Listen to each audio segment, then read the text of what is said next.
लोकतंत्र की दुहाई, संविधान की झूठी कसम और विदेशों में भारत को बदनाम करने की साजिश। क्या यही है राहुल गांधी का असली एजेंडा? आज विदेशों का वो हर एक सबूत तारीख के साथ, देश के सामने तथ्य के साथ हम रखेंगे, जिसके केंद्र में खुद कांग्रेस के सांसद और गांधी परिवार के चिराग राहुल गांधी हैं। राहुल गांधी, आपसे हम पूछते हैं कि क्या लोकतंत्र सिर्फ एक खिलौना है? क्या देश की जनता, देश की संस्थाएं और संविधान, सबके बीच एक खेल दिखाया जाता है और फिर विदेश में जाकर भारत की छवि पर एक सवालिया निशान उठता है? यहाँ की लोकतांत्रिक व्यवस्था पर सवाल उठाया जाता है। सोनिया जी, आप बता दें, क्या इस देश का संविधान कोई मजाक है जिसे राजनीतिक हथियार बनाकर हर विदेशी मंच पर इस्तेमाल किया जा सके? हर बयान, हर प्रेस कॉन्फ्रेंस, हर मंच पर वही पुराना नारा कि लोकतंत्र खतरे में है, भारत डर रहा है। पर सवाल ये है कि असली खतरा कहाँ है, देश में या विदेशों में? आपकी बनाई गई कथित कहानियों में कहाँ है? और सबसे बड़ी बात, आरोप हम नहीं लगा रहे हैं। ये सारी बातें, ये सारे सवाल हमारे नहीं हैं, बल्कि आपके विरोधियों के हैं, लोगों के हैं। आपकी विदेशी यात्राओं और आपके खुद के बयानों पर बीजेपी कह रही है कि ये जो राहुल गांधी है वो विदेशों में जाकर एक नैरेटिव गढ़ते हैं। बीजेपी प्रवक्ता संबित पात्रा ने प्रेस कॉन्फ्रेंस में बड़ा दावा किया। उनका कहना है कि विदेश में बैठे लोग कांग्रेस के लिए भारत विरोधी कंटेंट बनाते हैं। तो आप सोच के देखिए किस प्रकार से राहुल गांधी केवल विदेश जाकर देश के खिलाफ नहीं कहते हैं, किस प्रकार से डिवीजन ऑफ वर्क है कांग्रेस के अंदर कि बांग्लादेश से, पाकिस्तान से बैठे उनके लोग जो इन्फ्लुएंसर्स हैं, जो हमारे वोटर नहीं हैं, जिनका इंडिया से कोई लेना देना नहीं है, वो भारत में नैरेटिव सेट करेंगे। ये आरोप पहली बार नहीं लगाया गया है, लेकिन इस बार लहजे में और ज्यादा गंभीरता है। पात्रा का कहना है कि ये सिर्फ विपक्ष की राजनीति नहीं, ये सुनियोजित नैरेटिव वार है। यानी ऐसा नैरेटिव जो भारत की छवि को नुकसान पहुंचाए, जो विदेशी ताकतों को फायदा पहुंचाए और जिसके जरिए देश को अंतर्राष्ट्रीय मंचों पर कमजोर दिखाया जाए। आपको बता दें कि एक्स पर एक नया फीचर आया है जिसके जरिए लोकेशन का प्रावधान दिया गया है। अब सवाल यह है कि क्या वाकई कोई विदेशी इकोसिस्टम कांग्रेस के लिए काम कर रहा है? क्यों बार बार ऐसे सवाल उठते हैं, या फिर ये कोई राजनीतिक आरोप है? पर सबसे बड़ा सवाल हमेशा वही लौट आता है कि विदेश जाकर अपने ही देश के बारे में इतना नकारात्मक बोलने से किसको फायदा होता है?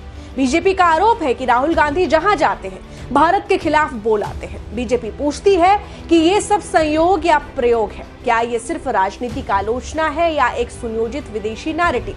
जब बांग्लादेश, पाकिस्तान, दक्षिण पूर्व एशिया, यूरोप और अमेरिका से अचानक कांग्रेस या एंटी मोदी सामग्री की बातें हवा में उड़ने लगती है, तब बीजेपी दो टूक पूछती है, इन विदेशों में बैठे लोगों को भारत के अंदरूनी मुद्दों से इतना लगाव कैसे है? और क्यों हमेशा नैरेटिव वही होता है जो राहुल गांधी अपने भाषणों में कहते हैं?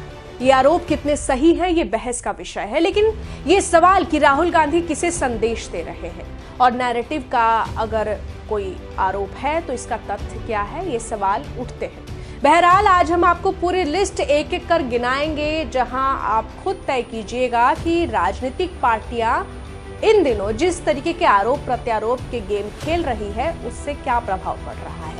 आपको इस रिपोर्ट में राहुल गांधी के उस पूरी लिस्ट का विवरण दे, उससे पहले राहुल गांधी पर एक और गंभीर आरोप की बात करते हैं। भारतीय जनता पार्टी का कहना है कि मीडिया संगठन संगठित अपराध और भ्रष्टाचार रिपोर्टिंग परियोजना यानी OCCRP, जो सोरोस और कुछ अमेरिकी एजेंसियों से वित्तीय सहायता प्राप्त करता है, उसकी रिपोर्टों का इस्तेमाल सीधे कांग्रेस और राहुल गांधी द्वारा सरकार पर हमले के लिए किया जाता है। बीजेपी ये भी आरोप लगाती है कि राहुल गांधी ने अडानी विवाद पर प्रेस कॉन्फ्रेंस तभी की जब OCCRP की रिपोर्ट सामने आ चुकी थी, यानी पहले विदेशी मीडिया द्वारा तैयार किया गया नैरेटिव और फिर कांग्रेस का इसका उपयोग। इसके अलावा forum of democratic leaders Asia Pacific, जिसमें राहुल गांधी की कथित भागीदारी बताई जाती है, सोरोस द्वारा वित्तीय पोषित और ऐसा संगठन है जिसने कभी कश्मीर को अलग इकाई मानने जैसी संवेदनशील बातों का समर्थन किया। बता दें कि ये सिर्फ बीजेपी के आरोप है। इसी कड़ी में बीजेपी आगे फिर आरोप लगाते हुए कहती है कि ओपन सोसाइटी फाउंडेशन का पदाधिकारी सलील शेट्टी, जो सीधे सोरोस नेटवर्क से जुड़ा है, उसको राहुल गांधी के साथ फोटोज में भी दिखाया गया है, जिससे बीजेपी आरोप लगाते हुए दावा करती है और आगे कहती है कि कांग्रेस सोरोस का गठजोड़ पुराना और गहरा है और ये गठजोड़ भारत के खिलाफ विदेशी मंच और एजेंडों के लिए इस्तेमाल हो रहा है। बहरहाल हम आपको अब वो पूरा लिस्ट बताते हैं जिसके आधार पर राहुल गांधी पर नैरेटिव गढ़ने के आरोप लग रहे हैं, जहां विदेशी मंच से सार्वजनिक तौर पर संविधान, लोकतंत्र और भारत की व्यवस्था की बात खुद राहुल गांधी कर चुके हैं। सितंबर 2017 USA Berkeley university, Rahul Gandhi ने कहा कि सरकार सिर्फ बड़े उद्योगपतियों और टॉप 100 कंपनियों का पक्ष ले रही है। आम जनता, किसान, मजदूर, किसानों की उपेक्षा हो रही है। भारत की अहिंसा परंपरा खतरे में है। लेकिन सवाल ये है कि राहुल गांधी जी, ये मुद्दा भारत के अंदर तब क्यों नहीं उठाया गया और अमेरिका के मंच से आलोचना किसके लिए की गई थी? भारत की जनता को या अंतर्राष्ट्रीय मीडिया को यहाँ क्या संदेश दिया जा रहा था? जनवरी 2018 बहरीन एनआरआई सभा, जहां राहुल गांधी ने युवाओं की बेरोजगारी, असंतोष को लेकर मोदी सरकार पर डर फैलाने का आरोप लगाया। लेकिन आपको याद रहे, तब ये आरोप भारत की जमीन पर नहीं हुआ था, बहरीन में हुआ था। मार्च 2018 सिंगापुर और मलेशिया। सिंगापुर में यहां राहुल गांधी ने कहा कि भारत में भय का माहौल है, असहिष्णुता बढ़ रही है, लोकतांत्रिक बहुवाद खतरे में है। मलेशिया में उन्होंने 2016 की नोटबंदी को कठोर शब्दों में खारिज किया। ये कहा कि अगर वो पीएम होते, नोटबंदी की फाइल मिलते ही कूड़ेदान में फेंक देते। अगस्त 2018 यूके और जर्मनी, आरोप लगे कि प्रधानमंत्री को देशभक्त नहीं कहा गया और सरकार की नीतियों को पॉपुलिस्ट करार दिया गया। मई 2022 लंदन कैम्ब्रिज यूनिवर्सिटी, राहुल ने यहां कहा कि भारत की रूह दबाई जा रही है, देश की आवाज कुचली जा रही है, सीबीआई, ईडी जैसी संस्थाएं गहराई से देश को खा रही है और लोकतंत्र खतरे में है। यानी राहुल गांधी का विदेशों में दिए ये सारे बयान अब बीजेपी के लिए संजीवनी बन गई है, जहां आरोप है कि राहुल गांधी जब विदेशों में इस तरीके की बातें करते हैं, वो एक नैरेटिव गढ़ते हैं। बहरहाल एक सत्य ये जरूर है कि राहुल गांधी अपनी बात रखने का राजनीतिक अधिकार रखते हैं और भारत इसकी खुली आजादी देता है। कोई उनसे असहमति रख सकता है या सहमत भी हो सकता है, लेकिन सवाल ये है कि क्या अपने देश के मुद्दे या अपनी सरकार से नाराजगी, ये सब विदेशी जमीन पर जाकर दुनिया के सामने कहना सही तरीका है?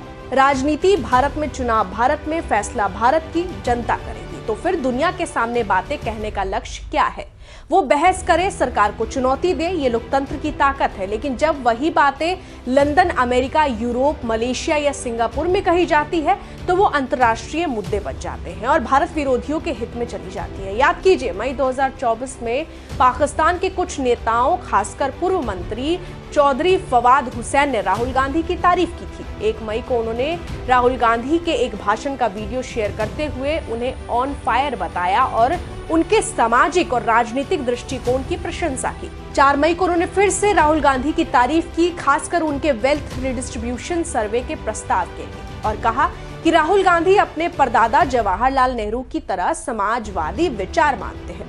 इस पर भारत में भाजपा ने प्रतिक्रिया देते हुए इसे एक चिंताजनक घटना बताया। यही नहीं, 2025 में पूर्व पाकिस्तानी क्रिकेटर शाहिद अफरीदी ने एक टीवी चैनल के पैनल चर्चा के दौरान कहा कि राहुल गांधी की सोच बहुत सकारात्मक है और उन्होंने राहुल गांधी की खूब प्रशंसा की। मौजूदा समय में बीजेपी फिलहाल कांग्रेस और राहुल गांधी पर हावी है, आरोपों के बौछार हैं, आरोप बेहद गंभीर है। बहरहाल भारत आज एक उभरती हुई अर्थव्यवस्था है, वैश्विक कूटनीति का बड़ा केंद्र है और प्रधानमंत्री नरेंद्र मोदी जो देश का प्रतिनिधित्व करते हैं, वो दुनिया की राजनीति में एक पहचाना हुआ चेहरा है। अगर ऐसे समय में विदेशी मंचों पर यह कहा जाए कि भारत के भीतर सब कुछ डूब रहा है, तो अंतर्राष्ट्रीय निवेश, रणनीतिक रिश्ते और वैश्विक इमेज सब पर असर पड़ता है। लोकतंत्र में सवाल उठाना ही लोकतंत्र को जिंदा रखता है।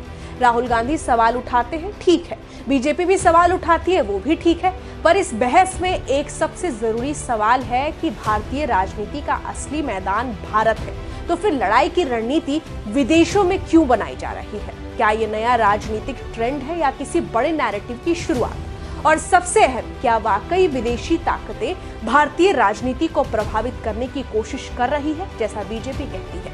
ऐसे में अब कांग्रेस पर जिस तरीके के आरोप है, तो स्पष्टीकरण की भी उम्मीद की जा रही है, जहां कांग्रेस दम भरकर इन आरोपों के विरोध में अपना पक्ष रखे तो बेहतर है, क्योंकि देश की छवि, देश का सम्मान और देश की राजनीति में भारत एक प्राथमिकता है। यहाँ रहने वाले के प्रतिनिधि खुद नेता होते हैं, इसलिए जवाबदेही बहुत मायने रखती है। और राहुल गांधी, कांग्रेस और तमाम नेता इस बात को बखूबी जानते हैं कि जनता सर्वोपरि है, भारत सर्वोपरि है। बहरहाल इस पूरी खबर में इतना ही, लेकिन आप इस पर क्या कहेंगे, आपकी क्या राय है, कमेंट में जरूर लिखें। मैं आपके साथ रंजना उपाध्याय और आप देख रहे हैं HCN न्यूज। धन्यवाद।